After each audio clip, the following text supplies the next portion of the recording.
Hello, and thank you for joining us for this episode of the Health Essentials Podcast. I'm your host, Annie Zaleski, and today we're talking to Cleveland Clinic physician, Dr. Neha Vyas, about immune system support. Your immune system keeps you healthy by protecting you from disease, or if you do get sick, helping you fight off illness.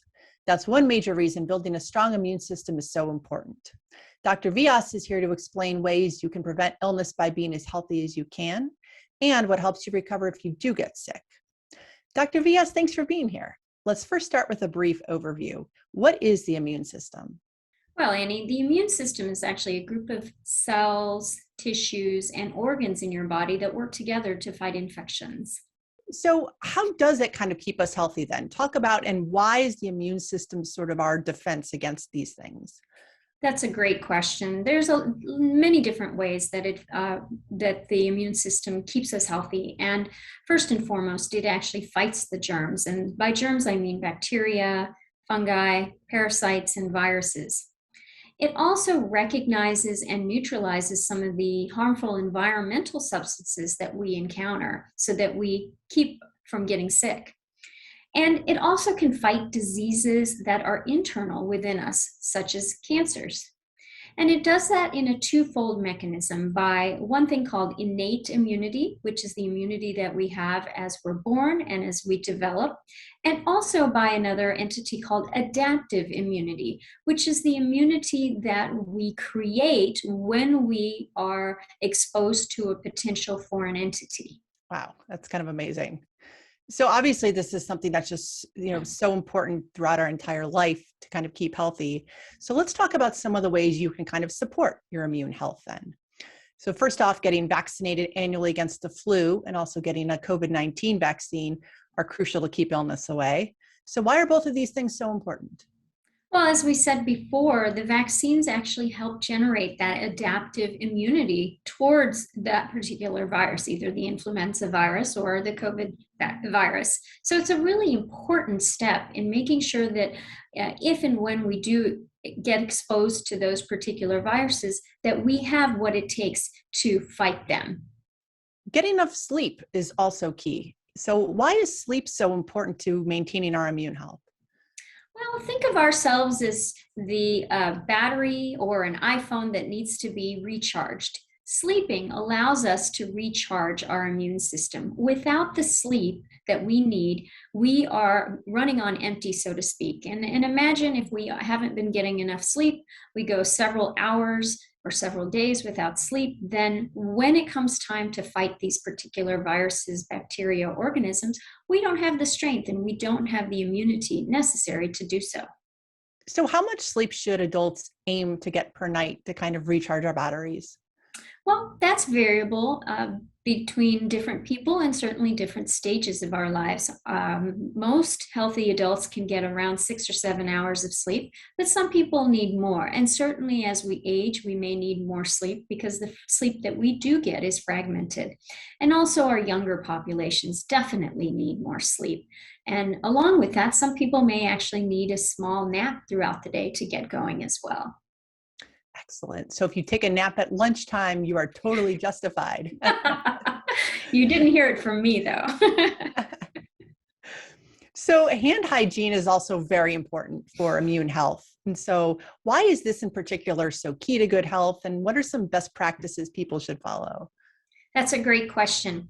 One of the things that we didn't mention earlier is that the skin is actually a great barrier in our immune system. It acts as a very nice barrier. And our hands, as you know, are one of the dirtiest parts of our bodies. We touch everything. The average human hand can carry between 3,000 organisms, and in some healthcare workers can be up to 1 million organisms. So hand hygiene, as you can imagine, is really important in reducing the spread of these particular germs and keeping our skin barrier intact. So I know that I think it's 20 seconds. Is that correct for hand washing? Then what are some other things that you need to follow, some best practices maybe?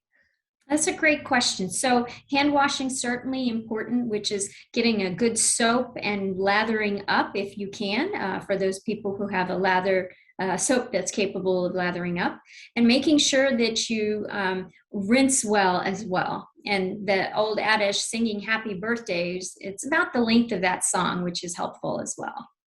Talk a little bit about the role of eye protection in keeping you healthy. Certainly, that's another way that germs can potentially enter our body, not only through our skin, through our mucous membranes, such as our nose and mouth, but also through the eye. So, wearing adequate eye protection if you're in an environment such as for healthcare workers during COVID, wearing appropriate eye protection can help stop the spread of potential viruses. So eating a healthy diet is also very, very key to staying healthy. So what does kind of an immunity boosting diet look like? Well, the best diet is a varied diet. So, plenty of fresh fruits and vegetables. And if you're able to eat certain other foods, such as carbohydrates and proteins in moderation, are also very good. Now, certain people, such as those who are pregnant and those who have underlying medical conditions, may benefit from targeted doses of certain vitamins or minerals, or even a multivitamin. But you should talk to your doctor about that if you think that's the case for you. So some people want to decide to take a multivitamin. Why is it important that they talk to their doctor before taking that step? That's a really good question, Annie. Sometimes we don't know what exactly is in any multivitamin that patients decide to take either through Amazon or if they purchase. And it's really important for a doctor or your healthcare provider to know exactly what you're taking, because you may be taking too much or too little of something. And the only way to know that is to know exactly what's in the list of ingredients that you put in your mouth.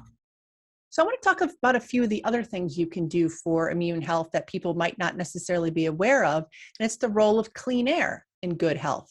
So what is sort of the relation between that? That's a great question. Well, certainly good air is very important. You don't want to overly expose your immune system to toxins in the air. So refraining from smoking is really good, or avoiding prolonged exposure to secondhand smoke as well.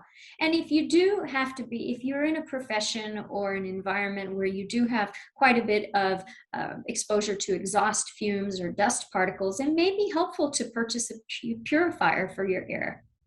What about humidifiers? I know that sometimes people recommend that as well. Can that help with air purity, and is that something that people should potentially use for immune health? Certainly, in certain situations, with and when the air is dry, or if you're prone to nosebleeds, it actually may be really helpful to purchase a humidifier for your home or for your work environment. So what are some other things that we maybe haven't talked about that can help us stay healthy and prevent illness? Exercise is very important in maintaining good health. And the studies that showed that people who exercise, even people who just walk, maintain better immune systems than those who don't. And let's not forget the importance of maintaining healthy social networks. We know no man is an island, and that's also true when it comes to maintaining good immune responses. We need each other, and especially during COVID, even with Zoom calls or social distancing, it's important to connect with others, and that will help boost your immune response as well. And then, of course, relaxation, meditation, yoga, those things that help calm ourselves down are very helpful for maintaining an active and healthy immune system as well. Wow. There are so many ways, and it's so nice that we have some control over our immune system too, that we can do things to help ourselves. That we do. So, despite our best intentions and despite everything we can do, we're going to get sick. It's almost inevitable then. So if you do happen to get sick, what's your first move? What is the best thing you should do? I always like to make sure I remove myself from that particular situation. We used to fight through it and continue to go to work and continue to slog through, but sometimes it helps to take a pause and to really examine what our symptoms are. And that's been so true during the pandemic. And if you feel that you're sick, best to get tested, best to get evaluated, best to regroup and try to avoid crowds and removing yourself from others and just making sure that you know what's going on with your body. Washing your hands is also very important. And of course, remember to rest and get the sleep that you need. Different people say, we mentioned exercise just a minute ago, that if they get sick, they power through and keep exercising. Is that something that's recommended, or should people kind of take a break from their daily routine if they do get sick? That's a really good question, and it really depends on the symptoms and the person. And generally, people who have healthy, active immune systems and don't have a fever can typically power through their exercise. But it's important to know when you need to stop and when your body is telling you to stop. And if you have a fever, or if you're not getting better, or if you feel very run down, best to stop your activity and either go get checked out or to get some rest. Listening to your body and what it's telling you is so important, in other words. Yes, it is. What kind of staple things should people have in their medicine cabinet at home, so if they do get sick, they're prepared? So the staples, I think, an absolute must are a good thermometer, one that's not mercury, fever-reducing medications such as acetaminophen or ibuprofen are also really helpful. And then symptom-based relief. If you tend to get colds or respiratory infections, then I would suggest a cough syrup or perhaps even an antihistamine or decongestant, depending on what your underlying medical problems are. Or if you tend to more of a GI or gastrointestinal concerns or ailments, then either having some antidiarrheal medications or a laxative may be helpful for you, depending on your symptoms. And of course, if you have any questions, make sure to talk to your doctor about what could be best for you. Excellent. So if you do end up with something respiratory, beyond what's already been mentioned, what are some other things that should be in your toolkit to help your symptoms? Certainly, a cough syrup and an expectorant is very helpful. I tend to like a cough syrup during the nighttime when I need a good night of sleep, something that will suppress your cough. And then during the daytime, taking an expectorant, which will help you bring up some of the junk in your lungs. Fever-reducing medications are also helpful for body aches and, of course, a fever. And then, of course, a saline nasal spray or a neti pot can be very helpful to keep those mucous membranes moist. So we've talked a little bit about recovery tips already, resting and potentially seeing your doctor. Are there some other recovery tips if you do get sick that people should follow? Remember, chicken soup or any warm beverage is really helpful. I try to tell my patients to stay away from caffeine and alcoholic beverages when they're ill. But certainly chicken soup or whatever soup you like, broth-based soup is very helpful in helping promote and improve your immune response when you're sick. Resting, as you mentioned, is also very helpful. And of course, using anti-inflammatories or anti-fever reducers as needed. Rest, we have such busy day-to-day lives. And I think, being able to rest, I think, is something many people find difficult. So if you don't stop the rest when you get sick, will that slow down your ability to get better? It can, depending on how healthy you are to begin with. So rest is a good chance. If you're feeling unwell and you're running on empty, maybe a good time to take a reset and pause and just to kind of take a deep breath or two and just see how you're feeling. So yes, remember what we said earlier, rest is a way to recharge your batteries. So, you're feeling sick and you've been doing what you can at home. When do you know it's time to see the doctor? Great question. It really depends on how your symptoms are. If you feel like you're getting a little better every day, it may be okay to wait it out, especially if you don't have any underlying medical issues. But if you do, or if you aren't getting better after a week of respiratory symptoms, or if you're getting worse, then that would be a good time to call your doctor. Especially with the incoming flu season and then with COVID-19 in the last couple of years, why has it become so important for a doctor to kind of diagnose what's going on? Because sometimes it's really hard to tell whether you have a cold, or whether you have influenza or whether you have COVID. And that's when a doctor's professional opinion can be very helpful. So what are some of the biggest myths about immune system health or maybe misconceptions that people tend to have? Well, the big thing is you have to keep everything super clean, and certainly in the time of COVID, that has come to light.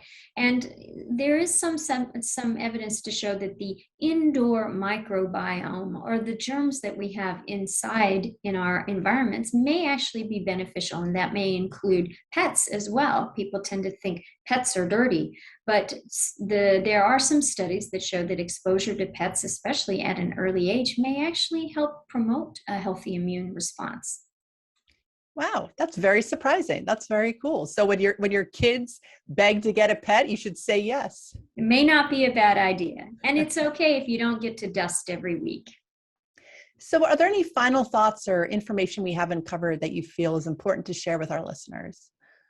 So the one thing I wanted to mention is early on when we were talking about the role of the immune system in keeping healthy, I wanted to say that there are two major ways of germs hitting us. And one is through the skin. The skin is actually a very big barrier and is integral in the immune system response. So we want to protect our skin, making sure that we don't have any cuts or open wounds that may become infected.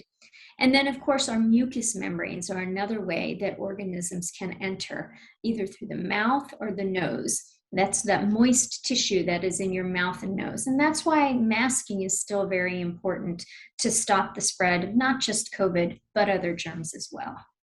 Dr. Vyas, thank you. You've been great to talk to today. And thank you for being here and sharing your insights with us. Thank you so much for having me here, Annie. Remember, if you're feeling sick, don't try and tough out your illness without help. It's important that you address your symptoms with proper treatment under the care of your doctor. With that being said, if you'd like to make an appointment with a primary care physician at Cleveland Clinic, visit www.clevelandclinic.org/primarycare.